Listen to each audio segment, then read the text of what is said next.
Hello students, कैसे हैं आप सब।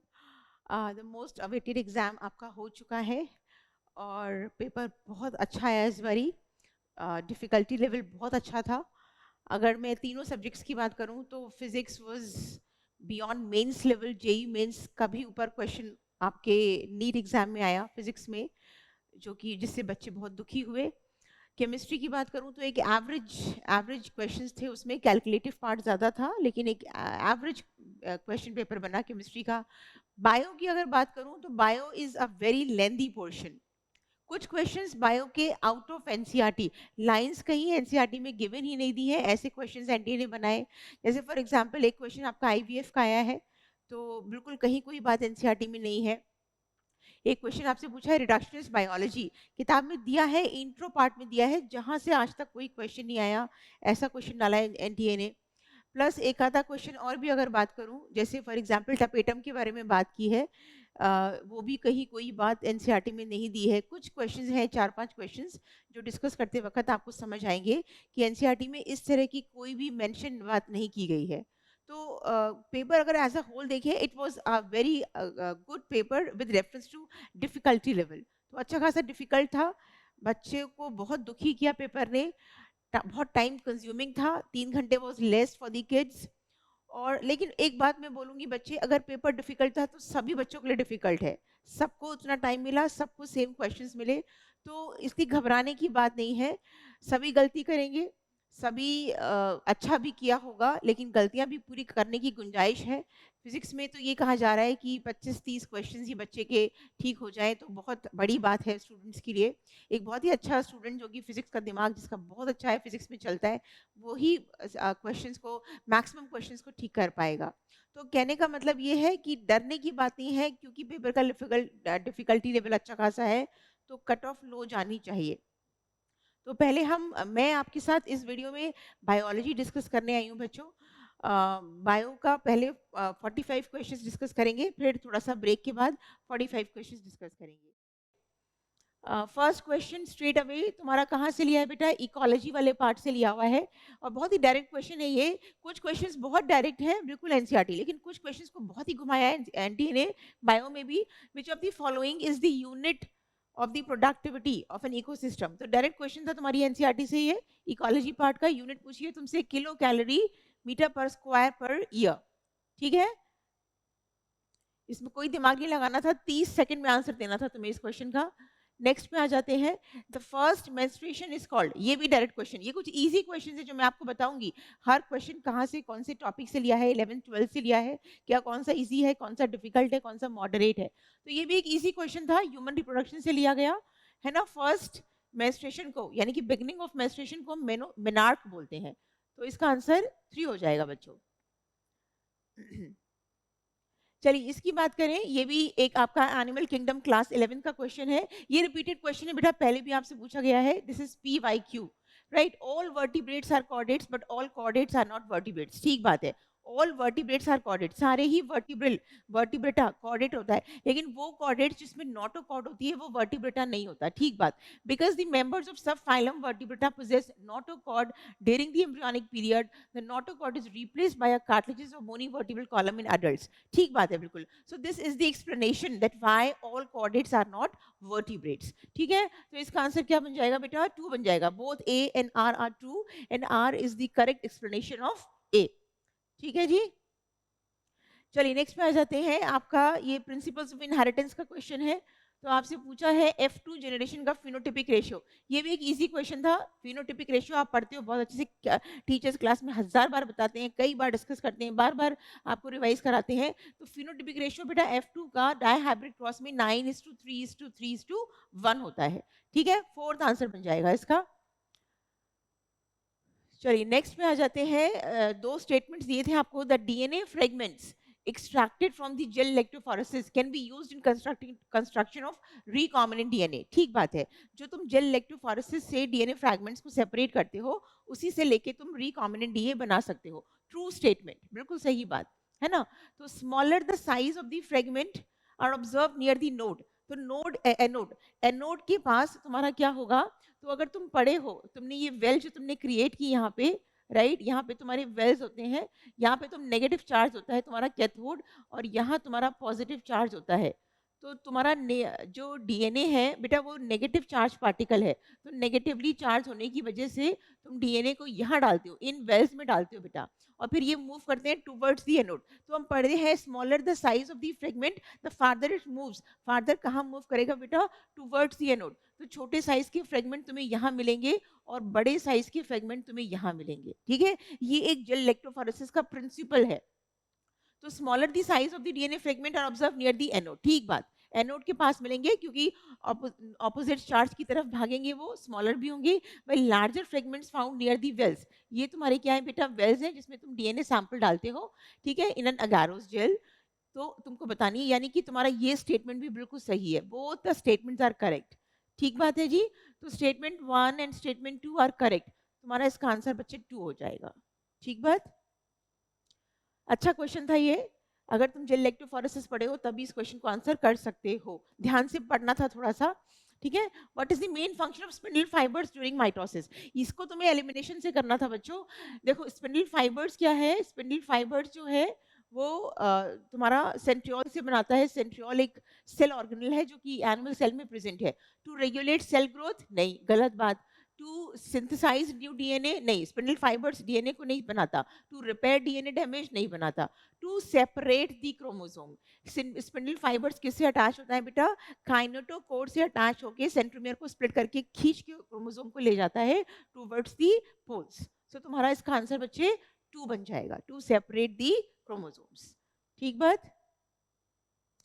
चलिए, how many meiotic and mitotic divisions, ये भी एक अच्छा क्वेश्चन था, अगर तुम पढ़े हो ध्यान से तब तुम इस क्वेश्चन को कर पाओगे। How many meiotic and mitotic divisions needs to occur for the development of mature female gametophyte from the megaspore mother cell? तो मेगास्पोर मदर सेल, न्यूसेलस का एक cell towards the micropylar end, तो megaspore mother cell पे, एक cell पे तुम कितना meiosis चलेगा कि तुम्हारा फीमेल गैमेटोफाइट, यानी कि एम्ब्रियोसेक, मैच्योर एम्ब्रियोसेक की बात कर रहे हैं। तो मेगास्पोर मदर सेल पे मियोसिस चला के तुमने क्या किया बेटा? मेगास्पोर बनाया। और इसी मेगास्पोर को हम फंक्शनल बोलते हैं, और यही functional megaspore will then form the, तुम्हारा 4 मेगास्पोर बनेंगे। 4 मेगास्पोर से तुम्हारे 3 जो है वो डीजेनरेट हो जाएंगे, राइट, और तुम्हारा एक जो है ये वाला बन जाएगा, ठीक है। अब इस मेगास्पोर पे ये तुमने क्या चला दिया बेटा? एक मियोसिस चला दिया, है ना, 1 मियोसिस हो गया, यानी कि तुम्हारा फर्स्ट एंड सेकंड ऑप्शन गया। फिर तुम्हारे 3 माइटोटिक डिविजन्स होते हैं। कितने माइटोटिक डिविजन्स होंगे इस मेगास्पोर पे? 3 माइटोटिक डिविजन्स होंगे, है ना। तुम अगर इसकी बात करो, कैसा दिखता है तुम्हारा embryo sac, mature embryo sac बेटा? इस तरह से कुछ दिखता है। तुम्हारा एग नीचे की तरफ होता है, माइक्रोपाइलर एंड, ये चैलिसल एंड हो गया।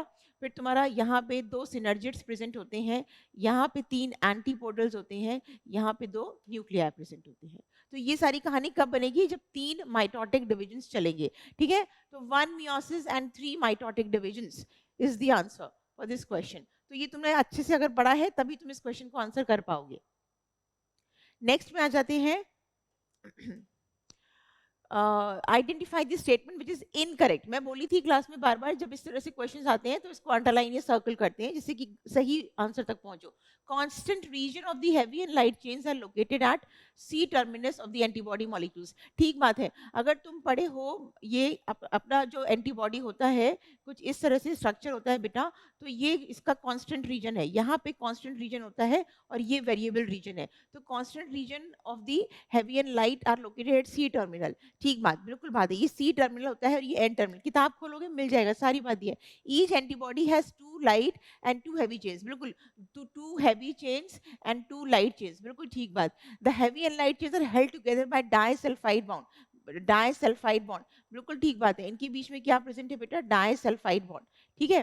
तो तीनों तो ये वैसे भी ट्रू स्टेटमेंट हो गए तुम्हारे, तो ये आंसर नहीं बनेगा। Antigen binding site as it located to the C terminal, बेटा यहाँ प्रेजेंट नहीं होती तुम्हारी एंटीजन बाइंडिंग साइट। कहाँ प्रेजेंट होती है बेटा? ये है antigen binding site, N terminal पे प्रेजेंट है, यानी कि तुम्हारा ये ऑप्शन गलत हो गया। तो तुम्हारा ये is the fourth is the answer, because तुमसे इनकरेक्ट की बात ही पूछी गई है, ठीक है, तो इस क्वेश्चन के लिए तुम्हें वाई मॉलिक्यूल यानी कि एंटीबॉडी का डायग्राम बहुत अच्छे से पढ़ना था। ठीक है जी, तो तुम्हें समझ में आ रहा है कि किस तरह से क्वेश्चंस को तुमने पढ़ा होगा, तुम्हारे कितने नंबर बन रहे हैं, कितना तुमने सही किया है paper. Okay, next is correct बात पूछिए, तुम्हें यहाँ भी करेक्ट बात पूछिए, तुम्हें सही जवाब देना है तुम्हें। The reductive division for the human female gametogenesis starts earlier than male gametogenesis. ठीक बात है, देखो तुम बताओ, फीमेल जो होता है gametogenesis starts during intrauterine life, यानी कि before the birth only, और मेल जो स्टार्ट होता है gametogenesis at puberty. तो फीमेल में much earlier starts than the male. The gap between the first meiotic division and the second meiotic division is much shorter for males compared to females. ठीक बात है, half of the process is done before the birth, कुछ ही बचता है, puberty पे चलेगा, फिर उसके बाद तब भी रुक जाएगा मियोसिस, और फिर फर्टिलाइजेशन के बाद कंप्लीट होगा। तो गैप जो है फर्स्ट मियोटिक और सेकंड मियोटिक डिवीजन का बहुत लंबा होता है फीमेल्स में, और मेल्स में शॉर्टर होता है, यानी कि ये बात भी तुम्हारी सही होगी बेटा। इस टाइप का क्वेश्चन लास्ट ईयर भी देखा गया था, difference between gametogenesis and spermatogenesis and oogenesis। तो मैं क्लास में बार बार बोली थी ये अच्छे से पढ़ के जाएंगे, यहाँ से एक क्वेश्चन जरूर घुमा फिरा के तुमको देते हैं, एक्चुअली उसी क्वेश्चन का रिपीटेड क्वेश्चन है इन अ डिफरेंट वे। ठीक है, the first polar body is associated with the formation of the primary oocyte। No बेटा, प्राइमरी oocyte पे मियोसिस चल के तब फर्स्ट पोलर बॉडी बनती है और सेकेंडरी oocyte बनाते हो, फॉल्स स्टेटमेंट हो गया। Luteinising surge LH surge leads to disintegration of endometrium, नहीं जी, इससे क्या होगा, इससे ओव्यूलेशन होगा बेटा। LH surge leads to the rupturing of Graafian follicle that leads to ovulation, यानी कि ये बात भी गलत हो गई, A and B सही बात है, तो तुम्हारा इसका आंसर बेटा 2 हो जाएगा। ठीक है जी, राइट तो ये सारे क्वेश्चन बेटा ह्यूमन रिप्रोडक्शन के क्लास 12 के चैप्टर के पूछे गए हैं। सेल्स ऑफ टपेटम, यस, इसी क्वेश्चन की मैं बात कर रही थी, इसमें कुछ ऐसा है जो एनसीईआरटी में कहीं भी नहीं दी है, तो अब इसका आंसर एनटीए क्या देता है बाद में पता चलेगा, लेकिन एज इफ नाउ जो हम डिस्कस करेंगे इसको, cell of tapetum possess dense cytoplasm and generally have more than one nucleus. बिल्कुल ठीक बात है, करेक्ट स्टेटमेंट। तुम्हारी किताब कहती है binucleate sexual reproduction flowering plant class 12 chapter 1, तो बाय न्यूक्लिएट यानी कि मोर देन वन न्यूक्लियस, ठीक बात। नाउ रीजन क्या दिया है, presence of more than one nucleus in the tapetum increases the efficiency of the nourishing the developing microspore mother cell. बेटा ये किताब में बात कहीं नहीं दी है एनसीईआरटी में, this is out of NCERT, this statement is out of NCERT, समझ रहे हो, this statement is out of NCERT. अब किताब तुम्हारी क्या कहती है कि tapetum nourish the developing pollen grain, तो ये बात भी यहाँ से गलत हो गई बेटा। तो अब यहाँ पे इसको एनटीए किस हिसाब से आंसर करता है, मुझे लगता है ये बात ठीक है और यही रीजन है, तो इसका आंसर 1 होना चाहिए। लेकिन क्योंकि एनसीईआरटी में कहीं बात ये नहीं दी है, तो हम इस स्टेटमेंट को गलत मान लेंगे और गलत के हिसाब से तुम्हारा आंसर क्या हो जाएगा, A is true and R is false। Following NCERT इसका आंसर 4 होना चाहिए, लेकिन एनटीए इसका आंसर 1 भी दे सकता है, आई मीन 2 भी दे सकता है, that is both A and R is correct and R is the explanation of the assertion। ठीक है, लेकिन मेरे हिसाब से इसका आंसर 4 होना चाहिए, रीजन एनसीईआरटी में कहीं कोई बात बेटा नहीं दी है ऐसी। ठीक है जी, लेट्स सी एनटीए का जब आंसर की आएगी तो इस क्वेश्चन का एनटीए ने आंसर क्या रखा है। चलिए नेक्स्ट में आ जाते हैं।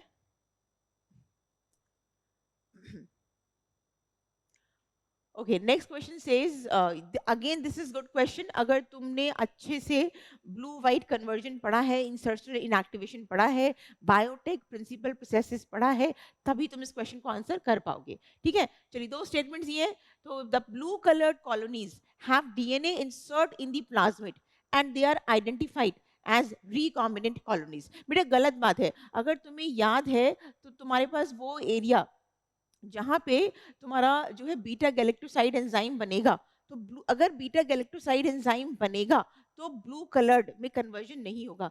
क्या तुमसे स्टेटमेंट क्या बोल रहा है, the blue coloured colonies have DNA insert. बेटा डीएनए अगर इंसर्ट हो गया, तुमने अगर अपना इसमें डीएनए जीन ऑफ इंटरेस्ट डाल दिया, तो ब्लू में कन्वर्जन नहीं होगा, क्योंकि तुमने फिर जीन को इनएक्टिव कर दिया। सो बीटा गैलेक्टोसाइडेज तुम्हारा जो एंजाइम है ये काम नहीं करेगा, and that will not convert the colony white colourless colony into blue. तो आपका पहला स्टेटमेंट गलत हो गया बेटा, है ना, वो रिकॉम्बिनेंट नहीं होंगे अगर ब्लू प्रोडक्ट बन रहा है।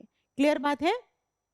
दूसरा क्या बोल रहा है, colonies without blue color having DNA insert in the plasmid are identified as recombinant colonies. यही मैं आपसे बोल रही हूँ कि अगर ब्लू कन्वर्ट नहीं होगा, क्योंकि ये तुम्हारा उस केस में अगर तुम्हारा डीएनए अंदर गया है तो ये एंजाइम नहीं बनेगा, और एंजाइम नहीं बनेगा तो कन्वर्जन व्हाइट से ब्लू नहीं होगा. तो the colonies without blue colours have DNA insert in the plasmid and are identified as recombinant colonies. यानी कि तुम्हारा रिकॉम्बिनेंट डीएनए तैयार हो गया, तुम्हारा एक्सपेरिमेंट सक्सेसफुल हो गया. तो 1 is incorrect and 2 is correct.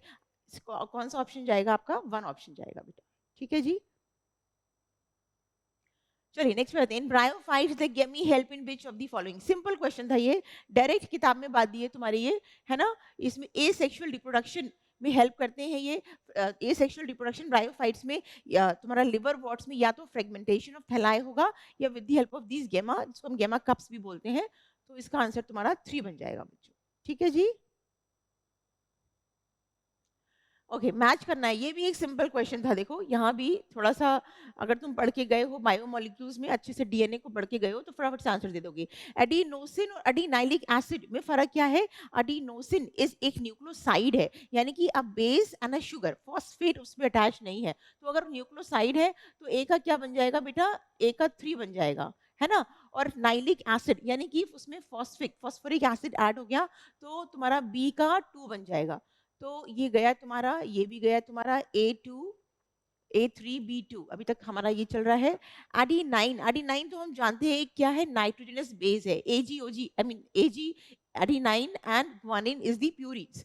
तो तुम्हारा C का 1 हो जाएगा एंड D का 4 हो जाएगा. तुम्हें ऑप्शन मिल गया, that will B 4th answer. ठीक है. चलिए नेक्स्ट में आ जाते हैं. यस ये भी एक अच्छा क्वेश्चन था. अगर तुम इसमें, एक्चुअली क्वेश्चन इजी था लेकिन टाइम टेकिंग था, थोड़ा सा तुम्हें इसमें टाइम इन्वेस्ट करना पड़ता. अगर तुम ठीक से पढ़ के गए हो तो आंसर तो यूं निकल आएगा. एक पेडिग्री दी है तुमसे, सारा ये भी दी है कहानी कि किसको तुम क्या मानोगे, right. On the basis of that तुम्हें क्या बताना है? तुम्हें क्या बताना है कि with the help of this pedigree find out the possibility, probability for the birth of child having no disease and being a carrier. यानी कि तुम्हें कैरियर फीमेल और मेल की बात करनी है. देखो फीमेल ही कैरियर होगी, मेल कैरियर नहीं होगा अगर तुम्हारी एक्स लिंक इनहेरिटेंस है तो. ठीक है. Has a disease of mutation in one of the allele of the gene. तो बेटा ऑब्वियसली अगर एक जीन पे तुम्हारा कैरियर मींस 2 एलील में से एक जीन म्यूटेटेड है और एक्स लिंक है तो तुम्हारा फीमेल ही कैरियर बनेगा और मेल कैरियर नहीं बनेगा. क्योंकि मेल के केस में अगर एक भी एक्स तुम्हारा डिफेक्टिव हो गया, म्यूटेटेड हो गया, so male will be a disease person, affected person. ठीक है. तो तुम्हारा बेटा ये तुम्हारा किस तरह का इनहेरिटेंस है? एक्स लिंक इनहेरिटेंस है. तो अगर एक्स लिंक इनहेरिटेंस है, ये देखो यहाँ तो कहानी सही चल रही है, दोनों सॉरी यहाँ तो कहानी सही चल रही है तुम्हारी, that is X and Y, है ना. और यहाँ पे तुम्हारी डिजीज फीमेल हो गई, डिजीज फीमेल हो गई, क्योंकि तुम देखो इस तरह से दी हुई अफेक्टेड फीमेल, है ना. डिजीज फीमेल हो गई यहाँ पे, ये अनअफेक्टेड बिल्कुल सही मेल है. नाउ अब इनकी जो बेबीज यानी कि दोनों जो गर्ल्स हुई ये कैसी हुई बेटा? कैरियर. कैसी हो गई? कैरियर हो गई. इस तरह का तुम्हारे क्या दिया है? कैरियर फीमेल की बात की है. यानी इनका एक एक्स म्यूटेटेड है और दूसरा एक्स बिल्कुल सही सलामत है. नाउ इनके 2 ही बेबीज हैं और दोनों गर्ल्स हैं. नाउ व्हेन दे मैरिड, तो मैरिड जो हुआ, शादी जो हुई, दोनों ही मेल बिल्कुल ठीक है, क्योंकि ये कहते हैं अनअफेक्टेड मेल, बिल्कुल ठीक मेल है. ठीक है. अब इनसे जो बेबी इनकी इनकी शादी से जो इनकी 2 गर्ल्स हुई बेटा, दोनों ही कैरियर है. क्यों कैरियर है? क्योंकि पापा का एक्स मिल गया, दोनों को सही एक्स मिल गया, मम्मा का म्यूटेटेड एक्स आ गया. ठीक है. तो दोनों कैसी हो गई बेटा? कैरियर हो गई. ठीक है. फिर यहाँ पे चलेंगे तो यहाँ पर एक जो इनका सन है वो कैसा है बेटा? इनका इनका दोनों लड़कियां जो है कैरियर है और इनकी क्या बात कर रहे हैं? इनकी शादी हुई, फिर तुम्हारा ये एक्स वाई सही था बिल्कुल, तो इनको पापा से क्या मिल गया? वाई मिल गया. क्यों? बट एक्स म्यूटेटेड मम्मा से मिल गया. इससे क्लियर इंडिकेशन है ये एक्स लिंक इनहेरिटेंस है, क्योंकि एक एक्स भी अगर इफेक्ट हो गया तो फिर आपका एक्स लिंक इनहेरिटेंस हो जाएगी और मेल डिजीज हो जाएगा। यहाँ बात करें तो मम्मा का कोई विदाउट म्यूटेटेड एक्स, पापा का विदाउट म्यूटेटेड एक्स, तो गर्ल बिल्कुल ठीक हो गई। नाउ तुम्हें इसको कैलकुलेट करके इसकी प्रोबेबिलिटी बतानी है कि कैरियर, देखो गर्ल्स और बॉयज की बात नहीं, मेल फीमेल नहीं पूछा है, एज अ होल पूछा है कि जितने बच्चे हुए उनमें से कितने कैरियर हैं, ये बात ध्यान रखनी है तुम्हें। तो तुम इसको क्या करो, पेडिग्री में डालो, सॉरी पुनेट स्क्वायर में डालो, ऐसे करके तुम अगर क्रॉस करोगे इसका एक्स मम्मा कैरियर है ना, and then crossed with diseased male, साफ पता चल रहा है डिजीज्ड मेल हो गई तुम्हारी, तो तुम्हारा एक एक्स यहाँ आ जाएगा, X X mutated and Y. आप इसको क्रॉस करा के देख लो और तुम देख लो कि कितने कैरियर फीमेल है, क्योंकि एक्स लिंक इनहेरिटेंस है, ठीक है। तो एक तुम्हारा क्या हो गया, ये कहानी हो गई बेटा, ये तुम्हारा एक आंसर है, पहला मिल गया तुम्हें ऐसा प्रोजेनी जिसमें कैरियर फीमेल दिखी है, ठीक है। ये तुम्हारी डिजीज हो गई तो तुम इसको नहीं लोगे, this will not be included, right, ये तुम्हारी डिजीज हो गई और तुम्हें कैरियर की बात पूछी है। दूसरा आ जाते हैं एक्स एंड वाई, ये बिल्कुल स्वस्थ मेल है, हेल्दी मेल है, तो तुम इसको भी कंसिडर नहीं करोगे बच्चे। फिर तीसरा क्या है तुम्हारा, एक्स एंड वाई, यानी कि ये भी बेटा तुम्हारा कैसे हो गया, ये एक एक्स म्यूटेटेड हो गया, तो ये भी तुम कंसिडर नहीं करोगे, डिजीज्ड मेल हो गया। ये कैसा हो गया बेटा, डिजीज्ड मेल, यानी कि 4 बच्चों में से सिर्फ एक बच्चा ऐसा है जो कि कैरियर है, having one allele of the gene mutated. तो तुम्हारा आंसर 1/4 बन जाएगा बेटा, क्या बन जाएगा, 1/4 बन जाएगा। सिंपल क्वेश्चन था लेकिन टाइम टेकिंग था, अगर तुम पेडिग्री अच्छे से पढ़ के गए हो तो तुम इजीली सॉल्व कर दोगे इसे, लेकिन थोड़ा सा टाइम इन्वेस्टमेंट हो जाएगा तुम्हारा इसमें। चलिए नेक्स्ट आ जाते हैं, consider the following statements regarding function of adrenal medullary hormones. ये भी सिंपल था, अगर तुम पढ़ के गए हो एड्रिनल मेड्यूला अच्छे से, है ना, तो मेड्यूलरी क्या कहते हैं, epinephrine and non epinephrine, adrenaline और एड्रिनलिन हार्मोन्स हैं जो कि इमरजेंसी स्ट्रेस हार्मोन है, और वो क्या करते हैं, it causes pupil constriction, no बेटा प्यूपल डायलेशन कॉज करेंगे, ये बात गलत हो गई। It is hyperglycaemic hormone, yes, जब एड्रेनालिन रश होता है तो ग्लूकोज बनता है, एनर्जी जो है वो मिलेगी तुम्हें, तो ये बात ठीक हो गई। कॉजेस पाइलो इरेक्शन, बिल्कुल, है ना, गूज बम्स हो जाते हैं हमको। It increases the strength of heart contraction, बिल्कुल, it increases the rate of cardiac output. तो फिर यानी कि बी सी एंड डी बात ठीक है, राइट, तो तुम्हारा इसका आंसर बेटा डी 3 हो जाएगा, 3 हो जाएगा, ठीक है जी। चलिए नेक्स्ट में बात करते हैं, which of the following is an example of zygomorphic flower. Zygomorphic flower का एग्जांपल तुमसे पूछा है, तो जाइगोमॉर्फिक फ्लावर तुम मॉर्फोलॉजी में पढ़े हो, ऐसा फ्लावर जिसको हम सिर्फ एक ही प्लेन से वर्टिकली काटें तो 2 हिस्सों में डिवाइड हो जाए, ठीक है। तो तुम्हारी किताब में साफ साफ से दिया हुआ है बेटा, इसका आंसर पी बन जाएगा, ठीक है। चिली एंड धतूरा तुम्हारा क्या बन जाएगा, दैट इज एक्टिनोमॉर्फिक, तो तुम्हारा इसका आंसर 4 बन जाएगा, डायरेक्ट आंसर की बात दी हुई है इसमें, ठीक है। नेक्स्ट पे आ जाते हैं, हु प्रपोज दी। अब देखो उस क्वेश्चन में भी अगर तुम लर्निंग अच्छे से गए हो, वो लर्निंग बेस्ड क्वेश्चन है, ठीक है, तो तुम्हें बहुत जल्दी आंसर मिल जाएगा। Who propose the genetic code for amino acids should be made of 3 nucleotides, है ना, अमीनो एसिड 3 न्यूक्लियोटाइड्स, मतलब कोडॉन जो है वो तुम्हारा 3 न्यूक्लियोटाइड्स बेस पेयर का होना चाहिए। ये किसने प्रपोज किया था बेटा, जॉर्ज गैमो, है ना। स्टेल ने तो तुम्हें वो दिया था, semi conservative mode of replication का एक्सपेरिमेंट बताया था। क्रिक ने डीएनए दिया, जैकब मेनॉर्ड में तुमने तुम्हें बताया कि mRNA is present on the, there is some information present on the DNA which is carried by mRNA. तो वैसे ही 3 एलिमिनेट होने हैं, तुम्हारा आंसर 2 हो जाएगा, किताब में ये बात दी है, क्लास 12 का क्वेश्चन है बच्चे। Okay, statement, in ecosystem there is unidirectional flow of energy of sun from producers to consumers. ठीक बात है, इकोसिस्टम में प्रोड्यूसर से कंज्यूमर तक कहानी जाती है, क्योंकि producers can able to make food, तो वही सनलाइट को ट्रैप करते हैं, ठीक बात। True statement, ecosystem are exempted from second law of thermodynamics, ये बात गलत हो गई, नॉट एग्जेम्प्टेड, तो ये बात फॉल्स हो गया। Statement 1 is correct and 2 is incorrect, तुम्हारा आंसर बेटा 4 बन जाएगा, ठीक है। इकोलॉजी का क्वेश्चन है। चलिए नेक्स्ट की बात कर लेते हैं, sweet potato and potato represent a type of evolution. देखो ये वाले क्वेश्चन मैं क्लास में भी बताई थी, जब भी इस तरह के क्वेश्चन आए तो सबसे पहले फंक्शन चेक किया करो कि फंक्शन सिमिलर है या डिफरेंट है। स्ट्रक्चर में कंफ्यूजन हो सकता है, फंक्शन में कंफ्यूजन होने की बहुत ही कम चांसेस है। तो बेटा स्वीट पोटैटो भी तुम खाते हो और पोटैटो भी तुम खाते हो, यानी कि दोनों ही it's meant for storage of food. तो अगर फंक्शन सेम हो गया तो ऑब्वियसली क्या हो गया, कन्वर्जेंट इवोल्यूशन। जिसमें डिफरेंट स्ट्रक्चर है और फंक्शन सेम है तो कन्वर्जेंट इवोल्यूशन हो गया। एंड ऑब्वियसली डिफरेंट स्ट्रक्चर है, एक रूट और दूसरा स्टेम है, तो फिर क्या आंसर बन जाएगा तुम्हारा इसका? Analogy and conversion, true answer बन जाएगा बेटा।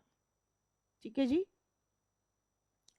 चलिए, all living members of the class cyclostomata are, तो साइक्लोस्टोम का क्लास, तुम्हारी साइक्लोस्टोम की पहली लाइन दी है, they are all ectoparasites. Animal kingdom से डायरेक्ट क्वेश्चन उठाया है और वही फर्स्ट लाइन दी है, दे आर ऑल एक्टोपैरासाइट्स।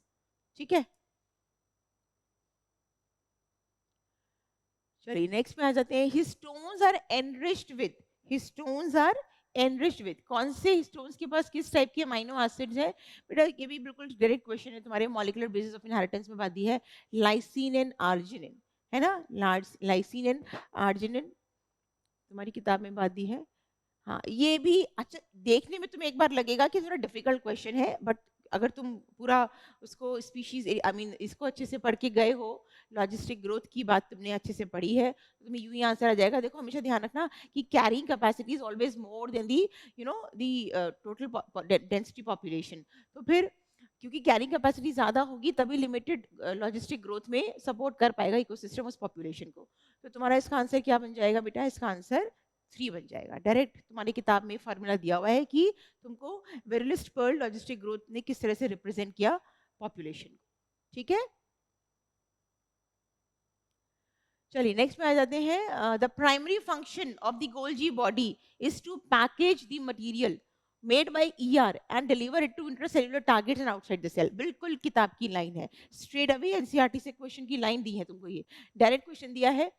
सही बात है, because vesicles containing materials made by ER fused with the cis phase of Golgi body and they are modified into glycoproteins and glycolipids and are released from the trans phase of the Golgi apparatus। मेरा बिल्कुल सही बात है और बिल्कुल reason भी बनेगा तुम्हारा ये, इसी वजह से वो फ्यूज होते हैं गोल्जी बॉडी के साथ। तो are both AR is correct and R is the correct explanation of A. ठीक है, टू आंसर बन जाएगा इसका। चलिए नेक्स्ट में आ जाते हैं। Which of the following statements about रिब्यूस्को की बात की है, फोटोसिंथेसिस से क्वेश्चन है। यार फोटोसिंथेसिस से बहुत ही सिंपल सा क्वेश्चन आया है बेटा, है ना। तो it catalyses the carboxylation of RuBP. बिल्कुल आरयूबीपी को फिक्स करता है, C3 साइकिल यहीं से स्टार्ट होती है। रिब्यूस्को एंजाइम तुम्हारा मेसोफिल सेल में प्रेजेंट होता है, तुम्हारे को आंसर यहीं से मिल जाएगा। It activates only in dark, या डार्क साइकिल डार्क में नहीं चलती, दोनों वक्त चलती है। It is high affinity for carbon dioxide than oxygen. गलत हो गई बात। It is an enzyme involved in photolysis of water, नहीं ये भी बात गलत है। तो इसका ऑप्शन तुम्हारा 1 बन जाएगा। सिंपल क्वेश्चन था ये, डिफिकल्ट नहीं था बेटा। ओके नाउ ये भी तुम्हारा कहाँ से लिया है बेटा? क्लास 11 केमिकल कोऑर्डिनेशन से लिया है। प्रोजेस्टेरोन कौन बनाता है? प्रोजेस्टेरोन मेंस्ट्रुअल साइकिल में तुम पढ़े होगे कि कॉर्पस ल्यूटियम बनाता है। जब रप्चरिंग ऑफ ग्राफिन फॉलिकल होगा तो remains of graphene follicle converts into corpus luteum and secret vast amount of progesterone. तो ए का 4 हो जाना है तुम्हारा, तो फर्स्ट एंड फोर्थ ऑप्शन तुम्हारा गया। ठीक है, रिलैक्सिन ओवरी बनाती है eight the end of the gestation period, है ना, for the parturition, for the ease to provide the ease to the parturition, है ना। तो तुम्हारा बी का क्या बन जाएगा? बी का 2 बन जाएगा। चलिए अभी तो दोनों रेस में है। मेलानोसाइट MSH कौन बनाएगा? Parts intermedia. ठीक है, साफ साफ से बात दी है। तो सी का 1 हो गया तुम्हारा, यानी कि तुम्हारा इसका ऑप्शन 2 बन गया। एंड डी का तुम्हारा कैटेकोलामाइंस एड्रेनल मेड्यूला, तुम्हारे एड्रेनलिन और adrenaline are catecholamines because they have catechol group present on it. तो तुम्हारा इसका आंसर 2 बन गया बेटा। ठीक है जी, चलिए the protein portion of an enzyme, direct question है, बायोमोलिक्यूल का क्वेश्चन है, कई बारी क्लास में डिस्कस किए हम। तुम होलो एंजाइम पढ़ते हो, उसमें प्रोटीन पार्ट तुम्हारा क्या होता है? एपो एंजाइम होता है। नॉन प्रोटीन पार्ट तुम्हारा प्रोस्थेटिक ग्रुप हो सकता है, कोफैक्टर हो सकता है, मेटालिक आयंस हो सकता है। तो ये इसमें भी तुम्हारा टाइम नहीं इन्वेस्ट था, फटाफट से तुम्हें इसका आंसर देना चाहिए था अगर तुम अच्छे से करके गए हो तो। बायोमोलिक्यूल्स का direct question. Which of the following enzymes are not essential for gene cloning? इसमें तुम्हें थोड़ा सा कंफ्यूजन हो सकता था, राइट लेकिन अगर तुमने ध्यान से पढ़ा है, सेल साइकिल में तुम्हारा ये एंजाइम की बात की गई है, तो तुम ठीक कर सकते थे। टाइम हो सकता है तुम्हें कंफ्यूजन होगा, but then you will reach to the right answer. देखो जीन क्लोनिंग के लिए कौन से एंजाइम है रिक्वायर्ड, तुमसे इसकी बात की है, तो ऑब्वियसली रेस्ट्रिक्शन एंजाइम तुम्हें चाहिए, तभी तुम कट करोगे अपने जीन ऑफ सेगमेंट को, जीन ऑफ इंटरेस्ट को। लाइगेज चाहिए, तभी तुम रिकॉम्बिनेंट डीएनए बनाओगे। ठीक है। म्यूटेस क्यों चाहिए तुम्हें भैया, ये तुम्हें नहीं चाहिए, म्यूटेस से कोई मतलब नहीं, तुम्हें म्यूटेशन नहीं करना वहां पे।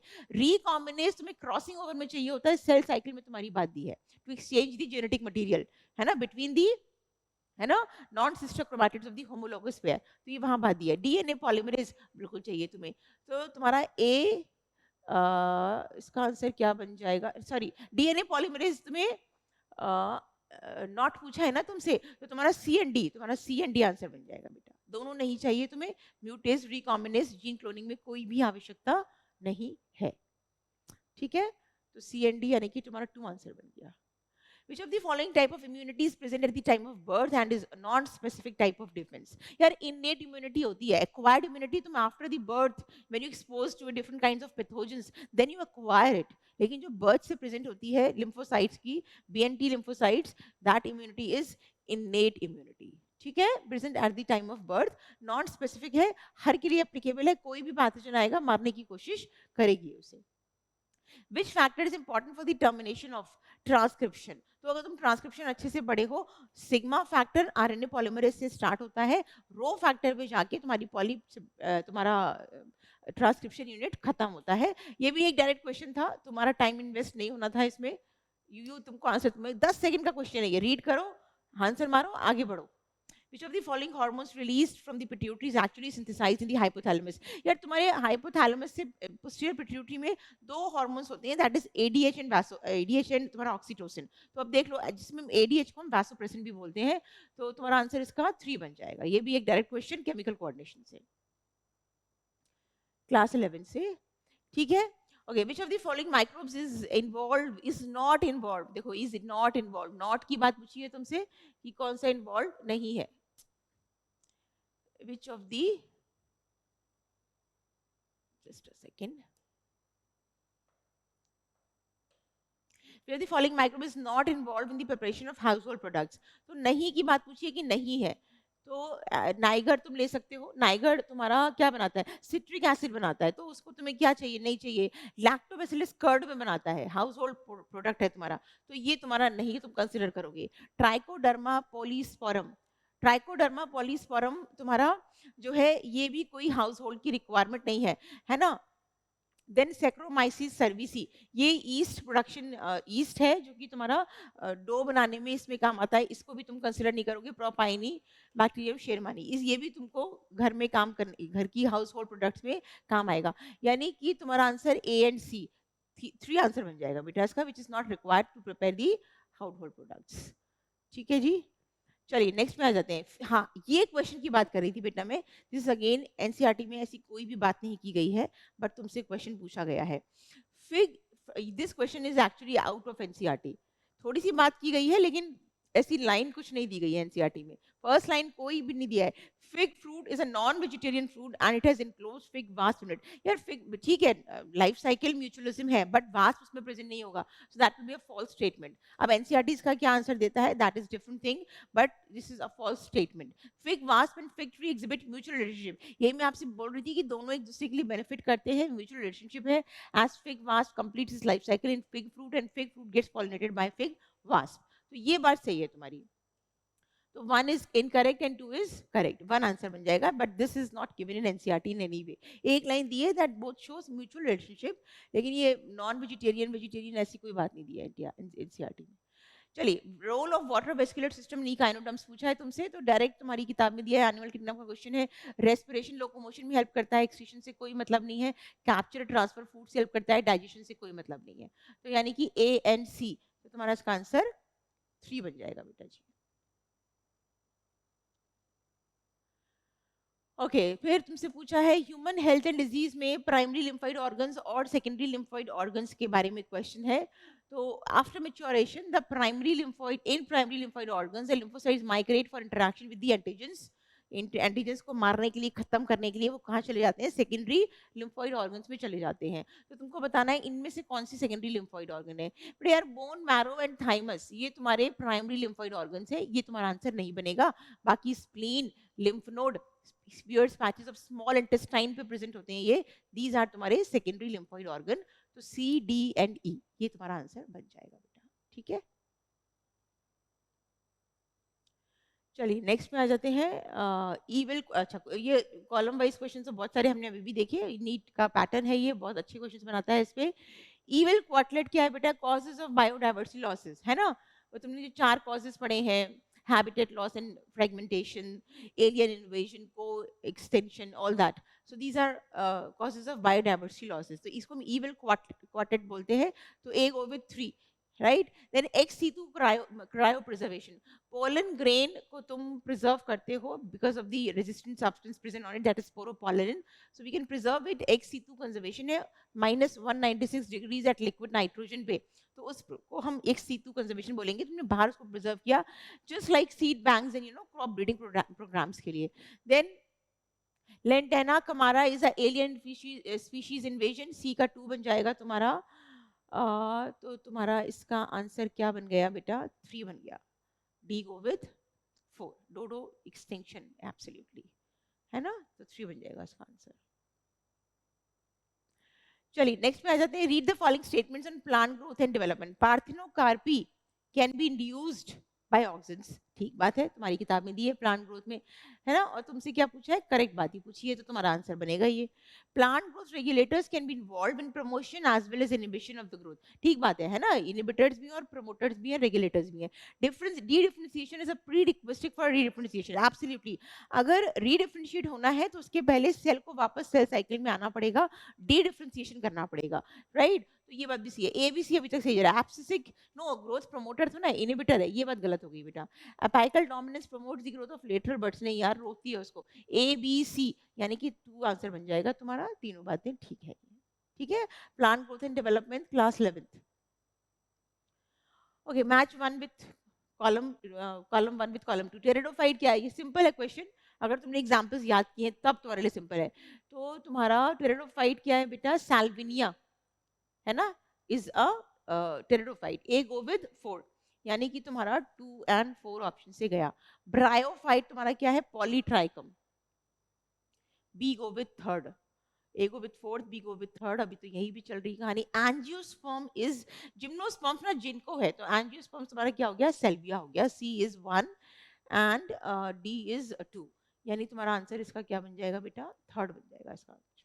ठीक है, 3rd बन जाएगा इसका आंसर। ये एग्जाम्पल बेस्ड क्वेश्चन है, ऐसे क्वेश्चन अच्छे होते हैं। अगर तुम नहीं करके जाओगे एग्जाम्पल्स तो बहुत दिक्कत होगी तुम्हें एग्जाम में। Why can't insulin be given orally to diabetic patient? यार ये तो बहुत बड़ी क्लास में बताई हूँ मैं। यार insulin is a protein, insulin is an hormone, hormone which is a proteinaceous hormone. तो अगर प्रोटीन होगा, तुम जैसे ही प्रोटीन खाओगे तुम्हारे पेट में बहुत सारा HCl है, उसको वो प्रोटीन डाइजेस्टिव एंजाइम है, पेप्सिन प्रेजेंट है, तो पेप्सिन उसको डाइजेस्ट कर देगा। तो अगर डाइजेस्ट कर देगा तो वो क्या अपना काम करेगा? काम कर ही नहीं कर पाएगा। तो इसलिए ओरली लेते नहीं है, इंसुलिन के इंजेक्शंस दिए जाते हैं, ठीक है, डायबिटिक पेशेंट्स को। तो देख लो क्या आंसर है। It will be digested in GI tract, है ना, with the help of the protein digestive enzyme and it is a protein. तुम्हारा 3rd आंसर बन जाएगा बेटा। Which of the following is the characteristic feature of gymnosperm? बहुत ही simple question था ये. It will take only 10 seconds for you to mark the right answer. Naked seeds, ovary present नहीं है, तभी flower नहीं है. Flowering plants angiosperms है तुम्हारे, तो seeds are naked. Direct question बनेगा, direct answer था. Gymnosperms have flowers for reproduction? No. Angiospermic plant होते हैं. Seeds are enclosed in a fruit? No. Ovary नहीं है. Seeds are naked? Absolutely. Seeds तो present होंगे, right? 3rd आंसर बन जाएगा इसका। नेक्स्ट पे आ जाते हैं। Frog respire in water by skin and buccal cavity. In water में बेटा सिर्फ स्किन से करता है, ये बात तुम्हारी यहाँ पे गलत हो गई, this is incorrect. And on land by skin, by buccal cavity, by lungs, absolutely ये सारी बातें सही है। ठीक है, तो कैसे स्टेटमेंट दी तुम्हें? Statement is false for water and true for land. तुम्हारा इसका ऑप्शन बेटा 4 बन जाएगा। पानी के लिए जो बात दी है वो गलत दी है एक्वेटिक हैबिटेट में। टेरेस्ट्रियल सही बात दी है, skin, buccal cavity and lungs तीनों से करेगा on the terrestrial environment, that is on land. 4 बन जाएगा answer. Silencing of specific mRNA is possible with the RNAi because of direct question है, ऐसा इतना इजी क्वेश्चन अनएक्सपेक्टेड था मेरे को, बट कई बारी हम पढ़े हैं, मैं बहुत अच्छे से समझाई हूँ आपको इसमें कि जब डीएनए जब इस तरह की साइलेंसिंग होती है तो बोथ स्ट्रैंड्स बनती है, एंटी स्ट्रैंड और non anti strand and non anti strand दोनों ही बनती है, sense and anti sense strand बनेगी जिसकी वजह से बाइंडिंग हो जाती है, तो डीएस आरएनए बन जाता है, डबल स्ट्रैंडेड आरएनए बन जाता है, तो कॉम्प्लीमेंट्री डीएस आरएनए तुम्हारा आंसर हो जाएगा। नॉन कॉम्प्लीमेंट्री से मतलब नहीं है, इनहिबिटरी से मतलब नहीं है, टी तो आरएनए कोई सवाल ही नहीं है, तो ये सब गलत हो जाएगी बात, तो तुम्हारा इसका आंसर 2 बन जाएगा। सेंस एंटी सेंस स्ट्रैंड दोनों बनके कॉम्प्लीमेंट्री बेस पेयरिंग हो जाएगी और डीएस आरएनए बन जाएगा। अब ये वाला एक क्वेश्चन बेटा आउट ऑफ एनसीईआरटी, आईवीएफ का क्वेश्चन है, रिप्रोडक्टिव हेल्थ तुम मान सकते हो, but this is out of NCERT, ये बात किताब में कहीं भी नहीं दी है, this is out of NCERT, ठीक है। बट अगर तुम थोड़ा सा मैं रिप्रोडक्टिव हेल्थ में आपके मोनोजाइगोटिक ट्विंस, डाइजाइगोटिक ट्विंस के बारे में हम डिस्कस करते हैं बहुत ही कम, बिल्कुल सिर्फ इन्फॉर्मेशन टाइप का देते हैं, लेकिन अगर तुमको वो इन्फॉर्मेशन मिली है तभी तुम इस क्वेश्चन को कर सकते हो, राइट। तो they have 75 identical genetic content, कोई ट्विंस के बारे में बात की है कि twins are born to a family that lives next to your door. The twins are a boy and a girl. Which of the following must be true? So they have 75% identical genetic content. गलत बात, इससे कोई मतलब नहीं है, identical twins है तो twins तो आइडेंटिकल होंगे, तो 75 क्या पूरा कंप्लीट होगा। मोनोजाइगोटिक ट्विंस, नो बेटा, मोनोजाइगोटिक यानी कि एक ही जाइगोट से बने, गलत बात हो गई, सेक्स चेंज हो गया, एक बॉय है और एक गर्ल है, तो ये बात भी बेटा गलत हो गई, this is also incorrect, this is also incorrect. They are fraternal twins. अब तुम्हें यहाँ पता होना चाहिए था कि फ्रेटर्नल ट्विंस को हम क्या बोलते हैं बेटा, डाइजाइगोटिक ट्विंस। तो बेटा दो जाइगोट से बने हैं, क्योंकि एक बॉय है और एक गर्ल है, sexes are different, so that's why fraternal twins is the answer. They were conceived through IVF, no ऐसे तो कोई बात ही नहीं दी है किताब में, आई मीन क्वेश्चन में, तो हम इसको नहीं मानेंगे। So they are fraternal twins. IVF से दोनों सेक्स सेम भी हो सकते हैं, डिफरेंट भी हो सकते हैं, right. So most appropriate will be third answer. तो this question was out of NCERT.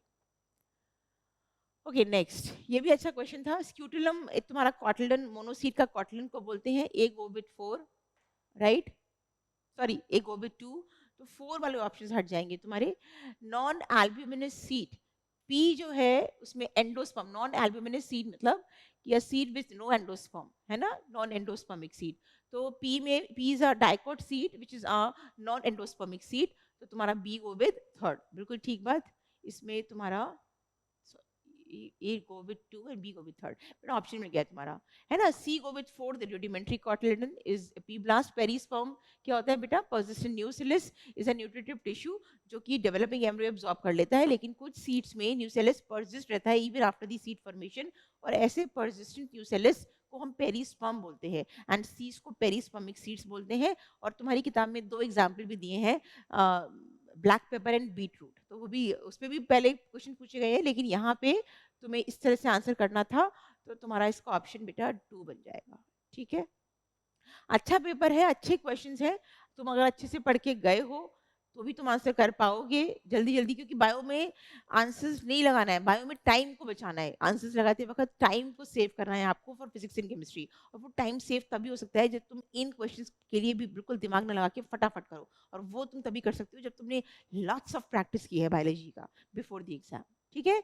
In frog the renal port, मैं बोली थी फ्रॉग का क्वेश्चन आएगा बच्चों, क्योंकि फ्रॉग स्पेसिफाइड किया था और फ्रॉग का क्वेश्चन देना ही था, लास्ट कुछ ईयर से फ्रॉग का क्वेश्चन नहीं आ रहा था, ठीक है। In frog the renal portal system special venous connection that act as a link between the kidney and the lower parts of the body, साफ साफ बात दी है किताब में, रीनल पोर्टल सिस्टम उसमें होता है, फ्रॉग में, एम्फीबियंस में, किडनी और lower parts of the body को कनेक्ट करके रखता है। चलिए नेक्स्ट पे आते हैं, कॉलम 1 विद कॉलम 2, दोनों को मिला के आपको बात करनी थी। हार्ट हार्मोन कौन सा जो तुम्हारा और ऑर्गन्स है बॉडी के, वो कौन कौन से हार्मोन बनाते हैं उसकी बात की है। हार्ट क्या बनाता है तुम्हारा, ANF, एट्रियल नेट्रियूरेटिक फैक्टर, है ना। जब बहुत ज्यादा बढ़ा हुआ ब्लड प्रेशर तुम्हारे हार्ट की तरफ जाता है तो हार्ट झेल नहीं पाता, आई मीन हार्ट डिटेक्ट कर लेता है उसको, और हार्ट एक ऐसा फैक्टर रिलीज करता है that decreases the blood pressure because this is the वेसो dilator, ठीक है। तो एक गो विद 3rd। देखो इस क्वेश्चन में तुम्हें ना टाइम नहीं लगाना था, बस फटाफट से चेक करना था। ए को भी थर्ड तुम्हें पता है, तुम फटाफट से फर्स्ट आंसर लगा दो कि बाकी ऑप्शंस में दिया नहीं। किडनी एरिथ्रोपोइटिन बनाती है एरिथ्रोपोइसिस के लिए, बिल्कुल ठीक बात। जीआई ट्रैक्ट क्या बनाता है? सीक्रेटिन बनाता है, बिल्कुल ठीक बात। C go with 4, small intestine secretin बनाता है, ठीक है। कॉर्टिकल कॉर्टेक्स में क्या बनेगा? एल्डोस्टेरोन बनेगा। मतलब इसमें दिमाग नहीं लगाना था बहुत ज्यादा, क्योंकि that is absolutely correct that heart is synthesized ANF. तो एक ही ऑप्शन में दिया हुआ है, फटाफट लगा के आगे बढ़ते हैं इसको, है ना। चलिए नेक्स्ट आ जाता है। So I guess that is all that we need to discuss for the first 45 questions, है ना? Right? Yes, that is all for the first 45 questions. चलिए next 45 questions भी discuss करेंगे after a short break. Then we'll continue for the next 45 questions. कौन सा 11वीं का question है, कौन सा 12वीं का क्वेश्चन है, क्या कुछ क्वेश्चन ऐसे भी हैं जो एनसीईआरटी में बात नहीं गिवन है, बात करेंगे इन सभी चीज़ों की। चलिए स्टार्ट करते हैं। 136 क्वेश्चन। कहाँ से क्वेश्चन है बेटा आपका? ये क्वेश्चन है आपका body fluids in circulation class 11 से। Cardiac activities of the heart are regulated by. तो किस किस चीज़ से आपकी कार्डियक एक्टिविटी रेगुलेट होती है, इसकी बात पूछी गई है आपसे क्वेश्चन में। तो पहला ऑप्शन कहता है nodal tissue, absolutely. SA node, AV node, bundle of His Purkinje fibres सब रेगुलेट करता है, तो ये बात आप ले लोगे आंसर में। नेक्स्ट आपसे कहा गया है special neural centre in the medulla oblongata, बिल्कुल ठीक बात। मेडुला ऑब्लांगेटा में स्पेशल न्यूरल सेंटर होता है जो कि कार्डियक एक्टिविटी को रेगुलेट करता है। एड्रिनल मेडुलरी हार्मोन्स, बिल्कुल एड्रिनल रश बोलते हैं हम, अगर बहुत ज़्यादा इमरजेंसी सिचुएशन में हो तो फिर आपका एड्रेनालिन सिक्रीट होता है और कार्डियक आउटपुट को बढ़ाता है, हार्ट रेट को बढ़ाता है, ठीक है। एड्रिनल कॉर्टिकल हार्मोन्स बेटा ये हम कंसीडर नहीं करेंगे। ए बी सी तीनों ही कार्डियक एक्टिविटीज को रेगुलेट करते हैं, तो हमारा ऑप्शन इसका बेटा 2 बन जाएगा, ठीक है जी। चलिए नेक्स्ट में आ जाते हैं। Next is streptokinase produced by the bacterium Streptococcus is used for. Direct question है, सिंपल क्वेश्चन था, मुश्किल से तुम्हें 10 से 15 सेकंड लगाना चाहिए था, ज्यादा ही मैं आपको बोल रही हूँ। माइक्रोब्स इन ह्यूमन वेलफेयर, तो ये blood it actually birds the clot, clot buster की तरह काम करता है, तो removes clot from the blood vessels. बेटा फर्स्ट आंसर बन जाएगा इस क्वेश्चन का, right. Next is who is the father of ecology in India. अब ये क्वेश्चन तुम्हारा इकोलॉजी यूनिट की फर्स्ट पेज का इंट्रो पार्ट से आया है ना, तो वहां से भी क्वेश्चन एंट्री उठाता है। ध्यान रखनी है, मैं हमेशा बोलती हूँ कि हमको एनसीईआरटी की हर एक लाइन पढ़नी है, कहीं भी कोई बात दी है तो बेटा ये क्वेश्चन के चैप्टर के बीच का क्वेश्चन नहीं है, ये इंट्रो पार्ट की फर्स्ट लाइन का क्वेश्चन है कि Ramdev Mishra is the father of ecology in India. Third इसका आंसर बन जाएगा बेटा, ठीक है। तो देखो फैक्ट बेस्ड डिस्कवरी पे मैं हमेशा बोलती हूँ कि क्लास में पढ़ लो बच्चों, इसमें ऐसे क्वेश्चंस डायरेक्ट पूछते हैं, अगर तुम पढ़ के गए हो तो तुम्हारे ऐसे ही 4 नंबर बन जाने हैं, कोई दिमाग लगाना नहीं है तुम्हें इसमें। चलिए, a typical unfertilized angiosperm embryo sac had maturities 8 nucleus. 8 nucleus है, 7 सेल्ड है, तो तुम्हारा एम्ब्रियो सैक कैसा होता है बेटा? इस तरह का एम्ब्रियो सैक होता है। तुम्हारे चालिसल एंड पे 3 एंटीपोडल्स होते हैं, नीचे की तरफ माइक्रोपाइलर एंड पे 1 एग, और 2 क्या होता है तुम्हारा 2 तुम्हारे सिनर्जिड्स होते हैं, राइट। और बीच में तुम्हारे 2 पोलर न्यूक्लियाई होते हैं। तो 8 न्यूक्लियस, 3 सेल के 3 न्यूक्लियस, 3 सेल के 3 न्यूक्लियस, 6 + 2 यानी कि 8 न्यूक्लिएट हो गए तुम्हारे, सही बात। आगे क्या कहा है तुमसे? 7 सेल, 1 2 3 4 5 6 और ये तुम्हारा सेल, यानी कि तुम्हारा जो है वो 7 सेल हो गए बेटा। तो यानी कि ये वाली बात तुम्हारी ठीक हो गई। The egg apparatus has 2 polar nuclei. बेटा ये पोलर न्यूक्लियाई है, दिस इज पोलर न्यूक्लियाई, तो एग के पास पोलर न्यूक्लियाई नहीं सिनर्जिड्स होते हैं, ये बात फॉल्स हो गई। A is true, R is false, fourth option बन गया तुम्हारा, ठीक है जी। आगे बढ़ते हैं। A mass of neoplastic characteristic of cells. बेटा न्यूप्लास्टिक का मतलब होता है कैंसरस सेल्स, है ना। किस तरह के? Mass of proliferating cell, yes. Enormous division चलेगा, ठीक बात। रैपिड ग्रोथ ऑफ सेल्स, बहुत जल्दी डिवाइड करते हैं ऐसे cells, cancer cells. Invasion and damage to the surrounding tissue, absolutely invasion and damage to the surrounding tissue. Those confined to the original location, बेटा ये बात गलत हो गई, ओरिजिनल लोकेशन पे नहीं रहती। न्यू प्लास्टिक कैरेक्टरिस्टिक का है, they actually travel with the help of blood and then invade the other part also and make their colonies over there also, जो ट्यूमर में कन्वर्ट हो जाते हैं। तो ए बी सी इसका ऑप्शन जाएगा, तो हमारा सही ऑप्शन क्या बन जाएगा? थर्ड बन जाएगा बच्चे। Then given below. अब ये एक अच्छा क्वेश्चन था, इसमें टाइम कंज्यूमिंग क्वेश्चन है बट डिफिकल्ट नहीं है। देखो मैं क्लास में पढ़ाती हूँ, ये बात हमेशा ध्यान रखो कि इस तरह से अरेंजमेंट पूछा है ना लाइफ साइकिल का, तो मेल पार्ट से स्टार्ट करना चाहिए, है ना। तो कहाँ से स्टार्ट करेंगे हम इसमें? सबसे पहले तुम स्टार्ट करोगे, टेरिडोफाइट्स की बात की है, तो टेरिडोफाइट्स की डोमिनेंट स्टेज स्पोरोफाइट होती है। तो हम कहाँ से स्टार्ट करेंगे बेटा? Meiosis in spore mother cell. तो मेरे हिसाब से 1 शुड बी देयर, है ना। तो जब मियोसिस होगा स्पोर मदर सेल में, तो क्या हो जाएगा तुम्हारा? प्रोथैलस स्टेज, है ना। मियोसिस, एक सेकेंड लेट मी चेक, हाँ ठीक बात है। तो प्रोथैलस स्टेज बन जाएगी तुम्हारी, क्योंकि मियोसिस के बाद हैप्लॉइड स्टेज बन जाएगी, यानी कि गैमेटोफाइट स्टेज बन जाएगी। और फिर क्या होगा? Formation of archegonia and antheridia in gametophyte, है ना। इस तरह से तुमने अगर पढ़ा है तो कुछ हार्ट शेप्ड स्टेज बनती है। ऊपर की तरफ तुम्हारे आर्किगोनिया होते हैं, है ना, आर्किगोनिया होते हैं, और नीचे की तरफ एंथ्रीडिया होते हैं, राइट। इस तरह से एक प्रोथैलस स्टेज बनती है जब मियोसिस चलता है स्पोर मदर सेल में। तो प्रोथैलस स्टेज बन गई तुम्हारी, this is your prothallus stage. और इसमें क्या हो जाएगा फिर? ट्रांसफर ऑफ दी, पहले फॉर्मेशन होंगे, आपकी फॉर्मेशन हो गए, यानी 30 बन गई। अब transfer of antherozoids to archegonia, है ना। और जब एंथ्रोजॉइड्स आर्किगोनिया आपस में मिलेंगे तो फर्टिलाइजेशन हो जाएगा, यानी BADE एंड C। तो मेरे हिसाब से इसका ऑप्शन 2 होना चाहिए बच्चों। लेट मी चेक, हमने यही डाला है इसमें, एब्सोल्युटली, है ना बेटा, 2 इसका ऑप्शन बनना चाहिए। तो ध्यान रखेंगे किस तरह से हमें इसका सही आंसर तक पहुंचना है।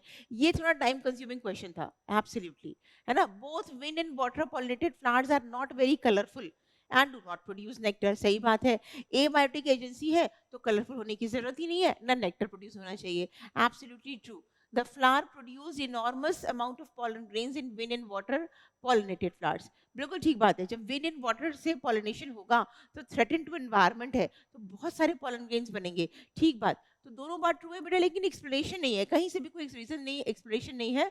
तो तुम्हारा इसका आंसर 3 बन जाएगा। Both A and R are true, but R is not the correct explanation of A। Which of the following? Direct question था ये भी, it will take only 10 seconds to tick mark। Heme enzyme, name the enzyme that contains heme as the prosthetic group। बेटा heme में किस में present होता है? Catalase and peroxidase. किताब की बात है, डायरेक्ट किताब से क्वेश्चन दिया है तुम्हारे ये। नेक्स्ट पे आ जाते हैं। ओके कुछ ये इस तरह के क्वेश्चंस मैं आपको हमेशा बोलती हूँ कि बीमारियों के नाम एक तरफ, कभी कभी उनकी पैथोजन दे देते हैं, कॉजेटिव एजेंट्स दे देते हैं, कभी कभी उनको क्या देते हैं, जो उनमें सिम्टम्स हैं वो बात कर लेते हैं। तो इसमें सिम्टम्स की बात की है। एम्फाइसीमा क्या है? एम्फाइसीमा क्या होता है? डैमेज्ड एल्वियुलर वॉल्स, एल्वियुलर वॉल डैमेज हो जाती है। अब ये लॉजिकली सोचो, अगर वॉल डैमेज हो जाएगी तो that decreases surface area for exchange of gases, है ना। तो तुम्हारा एक के साथ क्या चला जाएगा? 2 चला जाएगा, तो ये हट गया तुम्हारा, ये हट गया। Next angina pectoris. Angina pectoris का मतलब है when there is acute chest pain, है ना, क्योंकि हाइपोक्सिया हो जाता है, क्लॉट बन गया, प्रॉपर ब्लड सप्लाई नहीं है, प्रॉपर ऑक्सीजन नहीं जा रही है, तो due to deficient of oxygen there is acute chest pain, उसको हम एंजिना पेक्टोरिस बोलते हैं। तो B go with third, A go with 2, B go with third. देखो यहाँ से आंसर मिल गया 1। सी चेक कर लेते हैं, ग्लोमेरुलोनेफ्राइटिस, नेफ्राइटिस आइटिस में तुम्हें हमेशा बताती हूँ इन्फ्लेमेशन की बात हो रही है, तो inflammation of glomeruli of kidney is glomerulonephritis. Tetany में क्या होता है? रैपिड स्पाज्म्स होते हैं due to low calcium in body fluid, muscles में, ठीक है। तो तुम्हारा इसका आंसर 1 बन जाएगा बेटा। लेकिन तुम्हें 2 में ही बात पता चल गई है, अगर तुम्हें स्टार्टिंग के 2 ऑप्शन समझ में आ रहे हैं तो। Find the statement that is incorrect, not correct. बात गलत पूछी है तुमसे regarding to the structure of monocot stem. तो मोनोकॉट स्टेम में अगर तुम्हें चारों ऑप्शन समझ में आ रहे हैं तो बेटा बाकी सारी बात जा रही है। हाइपोडर्मिस जो होती है पेरेन्काइमेटिस डाइकॉट स्टेम में होती है, समझ रहे हो बात को। लेकिन तुम्हारे नहीं, सॉरी, हाइपोडर्मिस एक्चुअली कॉलनकाइमेटिस होती है डाइकोट स्टेम में, लेकिन मोनोकॉट स्टेम में भी कैसी होगी? स्क्लेरेनकाइमेटिस। ये बात तुम्हारी गलत हो गई, तो इसका ऑप्शन तुम्हारा 2 बन जाएगा। यहाँ पे स्क्लेरेनकाइमेटिस हाइपोडर्मिस होती है, राइट। चलिए, विच of the following statement is correct about location of male frog. बेटा दूसरा क्वेश्चन फ्रॉग पर है, एक क्वेश्चन तुमसे और पूछा है उसकी रेस्पिरेटरी सिस्टम पे, दूसरा क्वेश्चन फ्रॉग के रिप्रोडक्टिव सिस्टम पे, कि मेल फ्रॉग में कॉपुलेटरी पैड जो कि डायमॉर्फिज्म शो करता है मेल और फीमेल फ्रॉग। तो क्या डिफरेंस है उसमें? First digit of the four limb में मेल फ्रॉग पे कॉपुलेटरी पैड प्रेजेंट होता है, फीमेल में नहीं होता। तो that is dioecious, clearly indicating sexual dimorphism का कैरेक्टरिस्टिक है। तो वन आंसर बन जाएगा इसका। ठीक है जी। Okay, the rate of production of organic matter during photosynthesis in an ecosystem is called net primary productivity. तुम बताओ। अच्छा, मैंने दूसरा स्टेटमेंट पहले पढ़ लिया, कोई बात नहीं, लेकिन ये बेटा गलत स्टेटमेंट हो गई, ग्रॉस हो गया ये, तो ये फॉल्स बात हो गई है ना। ग्रॉस पूरा जो बनेगा ना उसे ग्रॉस बोलेंगे। उसमें से जो मेटाबॉलिक एक्टिविटी में प्लांट ले लेगा उसके बाद जो प्रोडक्टिविटी आएगी उससे नेट बोलेंगे। तुम्हारी किताब में एक इक्वेशन दी हुई है, GPP minus R, R is for respiration, so that is equal to what? NPP। तो ये स्टेटमेंट गलत। The primary source of energy in ecosystem is solar energy, ठीक बात है। प्राइमरी सोर्स क्या है एनर्जी का? सोलर एनर्जी है, तो ये ट्रू हो गया। Statement 1 is correct and 2 is incorrect. We will go for option 4। ठीक है जी। चलिए नेक्स्ट में आ जाते हैं। ओके, बायोरिएक्टर पूछा गया है तुमसे डायरेक्ट, है ना। तो बायोरिएक्टर पे क्वेश्चन है, identify the part of bioreactor which is used as a foam breaker from the given figure. तो जो ऊपर मैं बताती हूँ हमेशा क्लास में, जो ऊपर वाले ब्लेड्स होते हैं दैट इज एक्चुअली जो ब्रॉथ होता है उसे ब्रेक करते हैं, उससे फोम बन के आती है, झाग जो बन के आते हैं उसे तोड़ते हैं। नीचे वाले it is for the movement of the motor, है ना। तो तुम ऊपर वाला मैं तुमसे बोल रही हूँ कि फोम ब्रेकर जो होता है ब्रॉथ को ब्रेक करता है, तो आंसर क्या बन जाएगा बेटा? सी होगा आंसर। तो फिर ऑप्शन 1 बन जाएगा बेटा जी। ठीक है जी। Okay, polymerase chain reaction amplifies DNA following the equation. अब ये वाला क्वेश्चन आउट ऑफ एनसीईआरटी है बेटा। क्वेश्चन में आपकी किताब में ये बात दिया है कि 30 साइकिल के बाद 1 बिलियन कॉपी ऑफ डीएनए बनेगा, लेकिन क्या फॉर्मूला बेस्ड है, ऐसा कोई बात किताब में नहीं दी है। तो ये क्वेश्चन तुम आउट ऑफ एनसीईआरटी कंप्लीटली नहीं बोल सकते, लेकिन बात किताब में तुम्हारी नहीं दी है। Otherwise we follow which equation? 2 raise to the power n, जहाँ पे n का मतलब क्या है? Number of cycles. तो ध्यान रखेंगे इसका फॉर्मूला क्या है? 2 raised to the power n, where n is the number of cycles. Okay, very simple, बहुत सिंपल क्वेश्चन है ये। हेड के पास क्या प्रेजेंट है बेटा? Genetic material, A go with 4, है ना। देन मिडिल पीस के पास माइटोकॉन्ड्रिया है तो एनर्जी है उसके पास, बी गो विथ 3, यानी अभी भी जा रहा है तुम्हारा। एक्रोसोम के पास हाइड्रोलाइटिक एंजाइम है जिसकी मदद से ही sperm can able to penetrate the egg for fertilization, है ना। सी गो विद 1, यानी तुम्हारा ऑप्शन ये बन गया। टेल फॉर मोर्टेलिटी, टेल की sperm mortality, D go with 4, sorry D go with 2। तो तुम्हारा ऑप्शन क्या बन गया बेटा? सेकंड बन गया इसका। ठीक है, चलिए नेक्स्ट में आ जाते हैं। In a floral formula this plus sign stands for zygomorphic, no beta, this stands for actinomorphic, ये बात ही गलत हो गई, of the flower, and where this sign stands for inferior ovary। तो बेटा दोनों बातें गलत दी हुई हैं तुम्हारे उसमें, ये तो हमारा फॉल्स स्टेटमेंट हो गया। इन a floral formula this is, ये फॉल्स हो गया, this is for actino and this is for superior, है ना। नीचे अगर डैश लगा हो तो वो सुपीरियर ओवरी कहलाती है। तो 1 is incorrect and 2 is correct, will go for option 1। समझ आ रही बात? From the statements given below choose the correct option, है ना। तो सिंपल क्वेश्चन था ये, बहुत डिफिकल्ट नहीं था, लेकिन थोड़ा टाइम कंज्यूमिंग है। The eukaryotic ribosomes are 80s, ये सही बात। यूकैरियोटिक 80 होते हैं, प्रोकैरियोटिक 70 होते हैं। ईच राइबोसोम हैज 2 सब यूनिट्स, ठीक बात है। 2 सब यूनिट्स होती हैं, स्मॉलर फॉर्म में प्रेजेंट होती हैं। कभी भी राइबोसोम असेंबल्ड कब होते हैं? जब प्रोटीन फॉर्मेशन होता है। तो 2 सब यूनिट्स ऑफ 80 है, 60 एंड 40, ठीक बात, बिल्कुल सही बात। और 70 की क्या होती है? 50 एंड 30, बिल्कुल ठीक बात, ट्रू स्टेटमेंट, है ना। द 2 सब यूनिट्स, ये तो बात ही गलत हो गई, ऊपर वाली सही है, ये भी बात गलत हो गई। तो फिर A B C are correct, यानी कि सेकंड इज द ऑप्शन। चलिए नेक्स्ट में आ जाते हैं। each of the following characteristic represent a kingdom proposed by the Whittaker। अब तुम्हें ये 5 किंगडम क्लासिफिकेशन दी हुई है और तुम्हें अरेंज करना है। कैसे अरेंज करना है? Increasing order of complexity. तो सबसे लोएस्ट जो है तुम पहले कर दोगे, और जैसे जैसे इवोल्यूशन होता जाएगा, आगे बढ़ते जाएंगे, तो उसको आप बाद में लगाओगे। तो सबसे लोवेस्ट क्या है तुम्हारे किंगडम मोनेरा में? तो तुम्हारा प्रोकैरियोट कहाँ दी है बात? With cell wall polysaccharide amino acid, बेटा ये तुम्हारा किंगडम मोनेरा है। ये क्या है तुम्हारा? Kingdom Monera. तो सबसे पहले तुम्हारा यही आएगा, you will place this as 1, है ना। तो सी से स्टार्टिंग की बात, ये तो बात ही गई तुम्हारी फिर, ठीक है। फिर तुम्हारा क्या आएगा, किंगडम मॉनिटर के बाद फिर अगेन सेल्यूलर की बात आएगी यहाँ पे, मल्टी सेल्यूलर हेटेरोट्रॉफ्स की बात हो गई यहाँ पे, विच सेल्यूलर बॉडी ऑर्गेनाइजेशन, ये तुम्हारी क्या हो गई, प्रोटिस्टा हो गई, यूनिसेल्यूलर बॉडी ऑर्गेनाइजेशन, ये क्या हो गई, प्रोटिस्टा हो गई, यानी कि सी के बाद तुम्हारा ई आना चाहिए, ठीक है। फिर तुम्हारा मल्टी सेलुलर, ये तुम्हारा फंजाई हो गया, काइटिन का वॉल, सेल वॉल फंजाई का बना होता है, मल्टी सेलुलर हेटेरोट्रॉप्स होते हैं, तो दिस शुड बी 1, तो यानी कि तुम्हारा सी ई ए। फिर ऑप्शन बी, अभी भी ऑप्शन नहीं मिला है तुम्हें, बी एंड डी में क्या देखते हैं।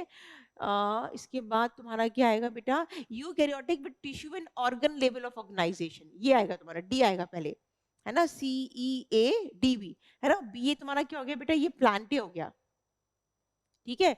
और ये tissue organ system, tissue organ and organ system heterotrophs, ये तुम्हारा एनिमलिया हो गया, है ना। Animals are more complex than plants, तो फिर तुम्हारा पहले डी फिर बी आएगा, यानी कि तुम्हारा इसका ऑप्शन बेटा 3 बन जाएगा। समझ आ गई बात। इस तरह से 5 किंगडम क्लासिफिकेशन को इंक्रीजिंग ऑर्डर में तुमने प्लेस करना था। The correct sequence of events of life cycle of bryophytes, अब पहले तुमसे जेरेडोफाइट्स का पूछा है, ब्रायोफाइट्स का पूछा है, तो थोड़ा टाइम कंज्यूमिंग, ये इसी वजह से बोल रही हूँ मैं कि पेपर लेंदी है और थोड़ा सा डिफिकल्ट भी है, क्योंकि ऐसे क्वेश्चन में गलती होने के पूरे चांसेस हैं, ठीक है। तो हमने वहां से हमने क्या किया था, मियोसिस किया था स्पोर मदर सेल पे, क्यों किया था, क्योंकि टेरिडोफाइट्स का स्पोरोफाइट डोमिनेंट स्टेज है, लेकिन अगर हम ब्रायोफाइट्स की करें बात तो बेटा गैमेटोफाइट डोमिनेंट स्टेज है, तो गैमेटोफाइट की बात करेंगे तो यहाँ से कहानी शुरू करेंगे, attachment of gametophyte to substratum, ठीक है। और जब इस पे अटैचमेंट होगा तो क्या होगा, release of antherozoids into water, male से बात स्टार्ट करनी है हमें, है ना, release of antherozoids into water, और जब एंथ्रोजोइड्स में जाएगा तुम्हारा मेल गैमीट, तो फ्यूज किसके साथ हो जाएगा, एग के साथ फ्यूज हो जाएगा, और जब एग के साथ फ्यूज हो जाएगा जाइगोट बन जाएगा, स्पोरोफाइट बन जाएगा, और जब स्पोरोफाइट बन गई, 2n स्टेज एक्वायर कर ली, तो उस प्रोडक्शन चल के हैप्लॉइड स्पोर्स बनेंगे, वापस गैमेटोफिटिक स्टेज बन जाएगी, यानी बी ई ए, बी ई ए तो यहाँ भी है, फिर हमने फोर्थ किस पे लगाया, डी, डी एंड सी, है ना। फिर तुम्हारा ये हो जाएगा, ऑप्शन फोर्थ हो जाएगा, है ना, फोर्थ ही होना चाहिए ना, फॉर्मेशन ऑफ स्पोरोसाइट बन जाएगा, प्रोडक्शन बनाएंगे टू प्रोड्यूस हैप्लॉइड स्पोर्स, ठीक है। चलिए नेक्स्ट पे आ जाते हैं, विच आर करेक्ट, सही बात पूछनी है तुम्हें, सही बात बतानी है। Computed tomography and magnetic resonance imaging detects the cancer of internal organs, ठीक बात है ना। Chemotherapeutic drugs are used to kill non cancerous, no बेटा नॉन कैंसरस नहीं, कैंसरस सेल्स को ये किल करती है, तो ये बात तुम्हारी गलत हो गई। Alpha interferon activates the cancer patients immune system में, help in destroying tumour, natural therapy है बेटा अगेंस्ट द कैंसर, है ना। Chemotherapeutic drugs are biological response modifiers, ये बात भी गलत हो गई। तो और इन केस ऑफ बिग इसमें इंक्रीज होता है, डिक्रीज नहीं होता है, ये बात गलत हो गई। तो A and C is the correct one, so we'll go for option 1 बेटा, ठीक है जी। Next is name the following class of enzyme, अब देखो ये बात मैं क्लास में बोली थी, तुम्हारी ये चीज बायोमोलिक्यूल्स में बहुत टाइम से एनसीईआरटी में दी है, लेकिन कभी भी एनटीए ने इसको अलग से स्पेसिफाइड नहीं किया as a syllabus of NEET exam, but last 2 years से ये अलग से स्पेसिफाइड किया जा रहा है, इसलिए मैं बोली थी कि यहाँ से क्वेश्चन आना बिल्कुल बहुत इंपॉर्टेंट है बेटा, वहीं से क्वेश्चन आया है आपसे कि कौन से कैटेगरी ऑफ एंजाइम का रिएक्शन है, ये बताना है आपको, है ना। Name the class of enzyme that usually कैटलाइजेस the following equation, तो इसमें हो क्या रहा है, जी जो है वो अदर देन हाइड्रोजन है, और तुम्हारा एस जो है वो सबस्ट्रेट है, तो जी तुम्हारा जो ग्रुप है वो यहाँ पे ट्रांसफर हो जा रहा है, तो अगर ट्रांसफर हो जाएगा तो तुम्हारा एंजाइम कौन से यूज हो जाएगा बेटा, ट्रांसफरेज एंजाइम यूज हो जाएगा, ठीक बात है। So it will be 4। चलिए फाइंड द करेक्ट स्टेटमेंट, सही बात बतानी है आपको, करेक्ट बात ढूंढनी है। In human pregnancy the major organ, बेटा तुम्हारे ह्यूमन रिप्रोडक्शन का लास्ट पन्ने का सारी कहानी दी है, एम्ब्रियोनिक डेवलपमेंट की बात की है ना। तो मेजर ऑर्गन कब बनते हैं, at the end of 12 weeks, ठीक बात। In human pregnancy the major organ 8th week, पहली बात ठीक है, तो ये तो गलत होनी ही होनी है। In human pregnancy heart is formed 1 महीने बाद, ठीक बात है। In human pregnancy limbs and digits developed by the end of second month, बिल्कुल ठीक बात, किताब की लाइन है, और ऐसा भी होता है, सेकंड मंथ के बाद लिम्स एंड डिजिट्स एंड तक डेवलप हो जाते हैं। इन human pregnancy the appearance of here is usually observed in the 5th month, तो तुम बी को हटा दो, बाकी सारी बातें सही हैं, ए सी डी ई, यानी कि 1 ऑप्शन बन जाएगा। ठीक है जी। अब ये क्वेश्चन तुम्हारे बहुत ही टाइम कंज्यूमिंग क्वेश्चन हैं ऐसे, इसलिए तुम घबरा जाते हो, थोड़ा सा टाइम ज्यादा लग जाता है बायो में, लेंदी है। और यहाँ पे तो हम कर रहे हैं, तुम सुन रहे हो, समझ में आ रही है, लेकिन जब उस वक्त का 3 घंटे का प्रेशर होता है तो इसमें स्टेटमेंट्स कभी कभी कंफ्यूजन उसमें एरिया में चले जाते हैं और हम गलतियां कर देते हैं। Which of the following is an example of non distilled alcoholic beverages. Non distilled 2 दिए तुम्हारी किताब में, बियर एंड वाइन दिए, तो इसका डायरेक्ट आंसर है, इसमें टाइम नहीं लगाना था, एकदम से आंसर देना था इसका, beer.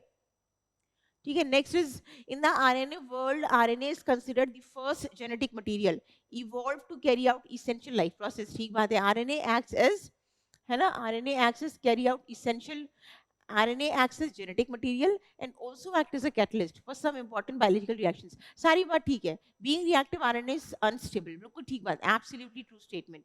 DNA evolved from RNA and is more stable genetic material. ठीक बात है। Single OH group होता है, ठीक बात है ना। यूरासिल नहीं प्रेजेंट है, थायमिन प्रेजेंट है, तो उसकी वजह से भी लेस रिएक्टिव हो गया। Its double helical strand being complementary, resist changing by evolving repairing mechanism. देखो ये वाली बात ना तुम्हारी किताब में दी नहीं है, लेकिन ये बात ठीक है, it is out of NCERT, but then it is correct. So both statement 1 and 2 are correct. We'll go for option 2. ठीक है जी। Okay, next, transfer RNAs and ribosomal RNA do not interact with mRNA. ऐसा हो ही नहीं सकता, अगर ये interact नहीं करेंगे तो बेटा तुम्हारी पॉलीपेप्टाइड चेन यानी कि ट्रांसलेशन नहीं होगा, तो ये बात गलत हो गई, फॉल्स हो गई।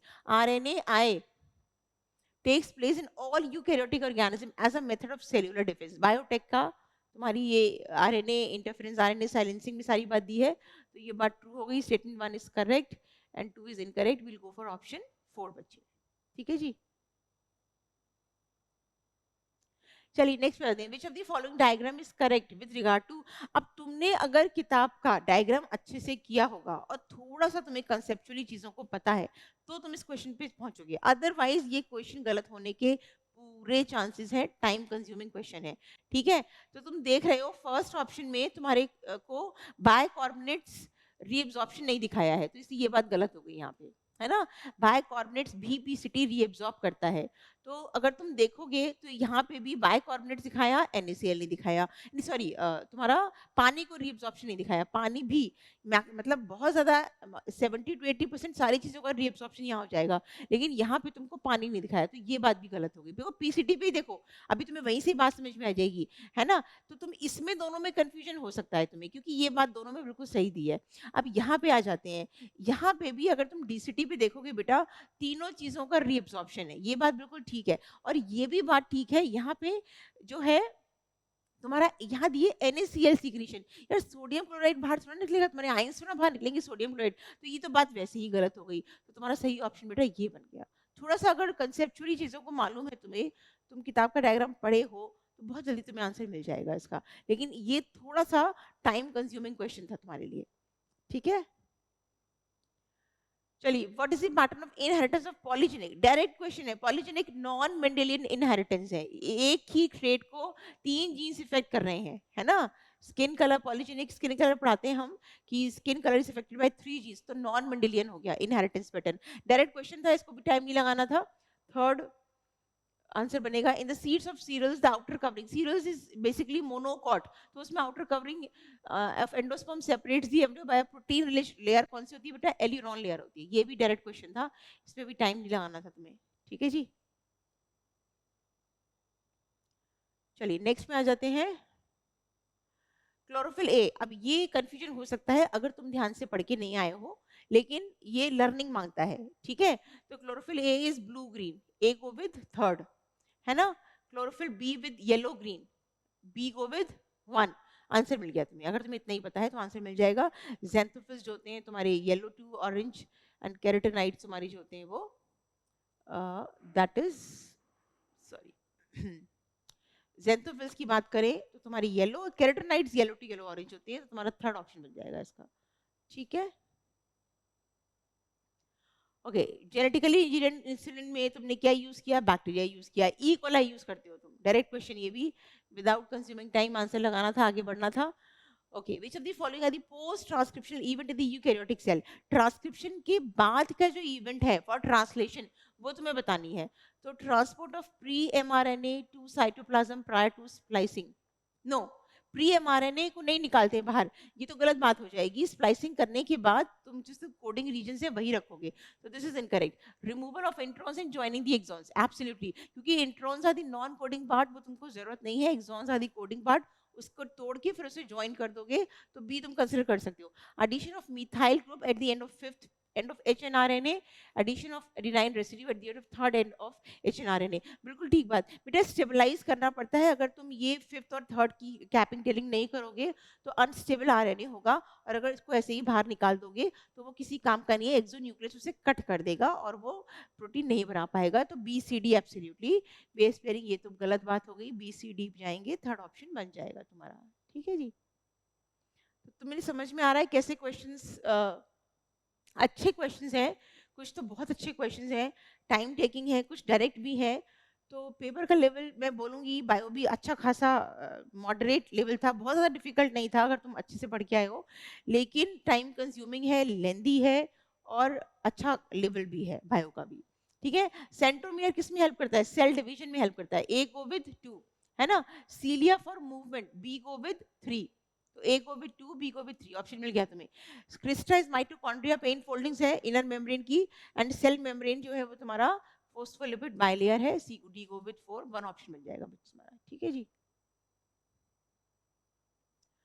Okay. Hershey's and Chase experiment ने क्या बताया था हमें? DNA as a genetic material, A go with 4।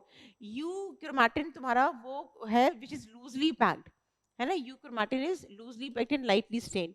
Griffith ने स्ट्रेप्टोकोकस निमोनिया यूज किया for the experiment on transformation, so A go with 4, ये गए आपके, A go with 4, B go with 3, यानी कि ऑप्शन 4 बन गया बेटा। C go with 1 and D go with 2, absolutely ठीक बात है। तो तुम्हारा 4 ऑप्शन बन जाएगा इसमें बच्चे। हेट्रोक्रोमैटिन ट्रांसक्रिप्शनली इनएक्टिव होता है। बहुत सिंपल डायरेक्ट क्वेश्चन था। क्रोमोसोम 1 के पास लार्जेस्ट नंबर ऑफ जीन्स होते हैं, इसी की वजह से 3 साल और देरी हो गई ह्यूमन जीनोम प्रोजेक्ट के लिए, क्योंकि उसमें बहुत सारे जीन्स थे, उसको आइडेंटिफाई करने में टाइम लग गया। What are the potential drawbacks in the adoption of IVF method? अब ये क्वेश्चन अच्छा था, कंफ्यूजन क्रिएट करने वाला क्वेश्चन था, लेकिन अगर तुम ध्यान से पढ़ते तो तुम्हें आंसर मिल जाता। देखो जब आईवीएफ होता है high fertility risk to mother, नहीं ऐसा नहीं होता है ना। आईवीएफ में mother is not fertility risk. Expensive instruments and reagents, ये बात ठीक है, ये हो सकती है। Husband and wife necessary for being donor, no not necessary, है ना, जरूरी नहीं है हस्बैंड एंड वाइफ ही डोनर करें, ये बात गलत हो गई। करेक्ट बात पूछी है तुमको, लेस अडॉप्शन टू ऑर्फन्स, ये हो सकती है बात। If a couple will go for IVF तो there will be less adoption for orphans. Available है इंडिया में, ये बात भी नहीं होगी। Possibility that early embryo does not survive, ये बात भी हो सकती है। आईवीएफ में जनरली पॉसिबल होता है कि early embryo do not survive, यानी कि बी, डी एंड एफ, तो तुम्हारा ऑप्शन 2 बन जाएगा बेटा। ठीक है जी, चलिए नेक्स्ट में आ जाते हैं। Which of the following is an example of ex situ? Direct questions without seeing mark करके आगे बढ़ना था। Zoo and botanical gardens are the ex situ conservation. Okay, a specialized membrane structure in a prokaryotic cell helps in the cell formation. Okay, prokaryotic cell में जो होता है mesosome present होते हैं, रेस्पिरेटरी साइट है, सेल वॉल फॉर्मेशन में काम आता है ना, डीएनए रेप्लिकेशन, रेस्पिरेशन, सारा काम ये सिर्फ प्रोकैरियोटिक सेल की प्रॉपर्टी है। तो ये तो तुम्हें कर देना चाहिए था, अच्छा क्वेश्चन था। देखो वैसे भी ना अपने आप एलिमिनेट हो रहे हैं, एंडोप्लाज्मिक रेटिकुलम नहीं होगा, डबल सेल ऑर्गेनल है ना। क्रोमैटोफोर्स फोटोसिंथेसिस करेगा तो इसमें नहीं होगा, राइट, वो फोटोसिंथेटिक बैक्टीरिया में होता है। क्रिस्टे माइटोकॉन्ड्रिया में होता है, और माइटोकॉन्ड्रिया तो इसमें प्रेजेंट ही नहीं है, तो अपने आप बन जाना था आंसर इसका तुमको एलिमिनेशन से। चलिए ये भी एक अच्छा क्वेश्चन था बेटा, this was good question.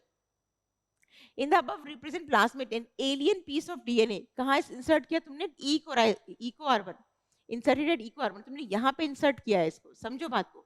Which of the following colony strategies will be chosen to select the recombinant colonies?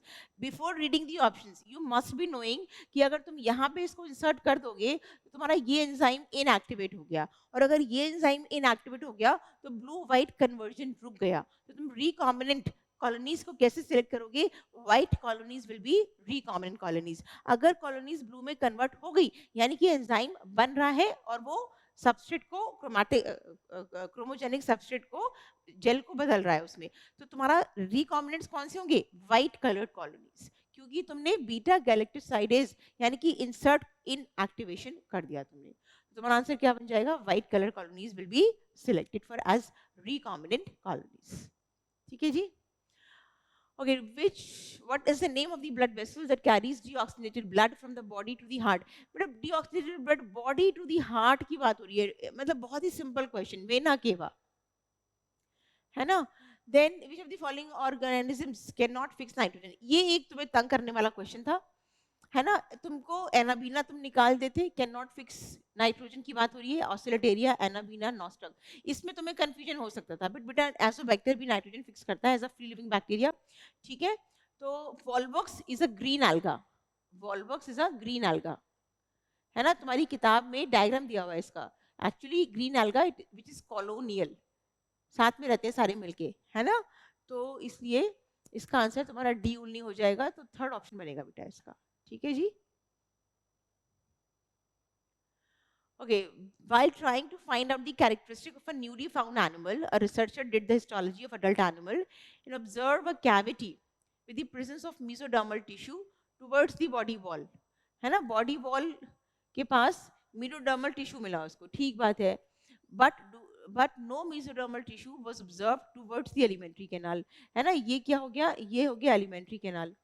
तो एलिमेंट्री कैनाल के पास ये मान लो एक ऑर्गेनिज्म की फिजियोलॉजी है, तो उसको सिर्फ हम बोलते हैं ना कि तुम्हारा जो मीजोडर्म होना चाहिए, मीजोडर्म बॉडी कैविटी जो होनी चाहिए, it should be lined with mesoderm layer from both sides, है ना?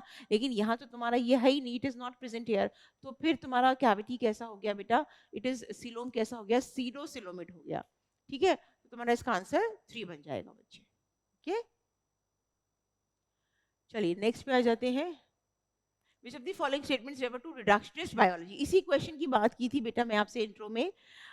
ये क्वेश्चन तुम्हारा जो तुम क्लास 11 का ह्यूमन फिजियोलॉजी का इंट्रो पार्ट देखोगे, मैं चैप्टर वाइज नहीं कह रही हूँ, ब्रीदिंग एंड एक्सचेंज गैसेस तुम्हारा पहला चैप्टर है, उसमें इंट्रो दिया है, उसके भी पहले तुम पढ़ने पे आओगे, ह्यूमन फिजियोलॉजी के सारे टॉपिक्स दिए हैं, उसके इंट्रो में की फर्स्ट लाइन है, रिडक्शनिस्ट बायोलॉजी का अप्रोच क्या होता है?